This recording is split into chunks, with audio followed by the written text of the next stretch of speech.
একটুখানি কথা মনে তো। ঠাকুর একদিন নরেনকে বলছেন, নরেন, তুই কি বলিস? সংসারের লোকেরা কত কি বলে, কিন্তু দেখ, হাতি যখন চলে যায় পিছনে কত জানোয়ার কত রকম চিৎকার করে, কিন্তু হাতি ফিরেও চায় না।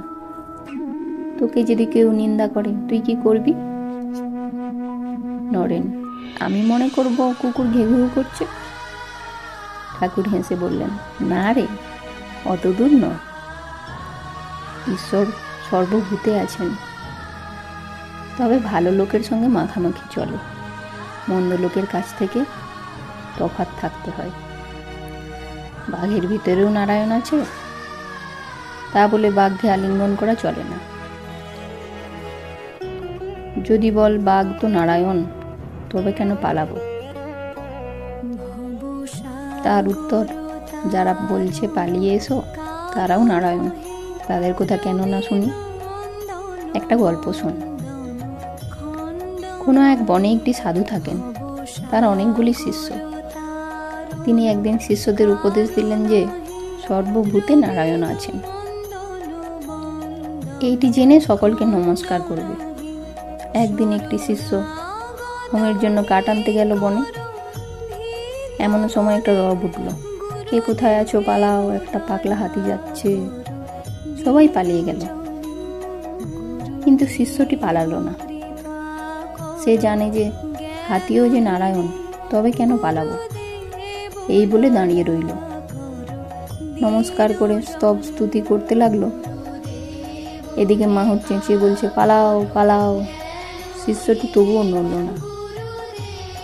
শেষে হাতিটা ছুঁড়ে করে তুলে নিয়ে তাকে এক আছাড় মারল। শিষ্য ক্ষতবিক্ষত হয়ে অচৈতন্য হয়ে পড়ে রইল। এই সংবাদ পেয়ে গুরু ও অন্যান্যরা তাকে আশ্রমে ধরাধরি করে নিয়ে গেল, আর ঔষধ দিতে লাগলো। খানিকক্ষণ পরে চেতনা হলে ওকে কেউ জিজ্ঞাসা করল, তুমি হাতি আসছে শুনে কেন চলে গেলে না? সে বললে, গুরুদেব আমায় বলে দিয়েছেন যে নারায়ণী মানুষ জীবজন্তু সব হয়েছেন,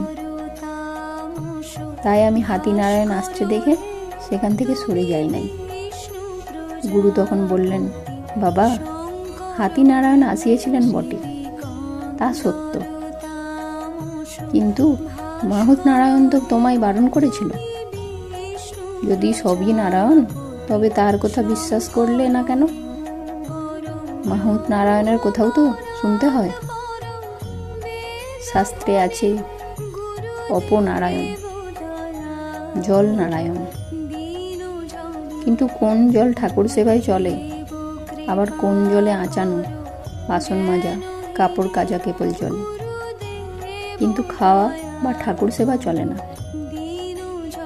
তেমনি সাধু অসাধু, ভক্ত অভক্ত সকলেরই হৃদয়ে নারায়ণ আছে, কিন্তু অসাধু অভক্ত দুষ্ট লোকের সঙ্গে ব্যবহার চলে না, মাখামাখি চলে না।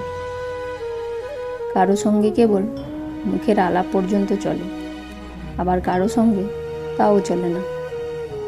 ওইরূপ লোকের কাছ থেকে তফাতে থাকতে হয়। জয় তু শ্রীরামকৃষ্ণ।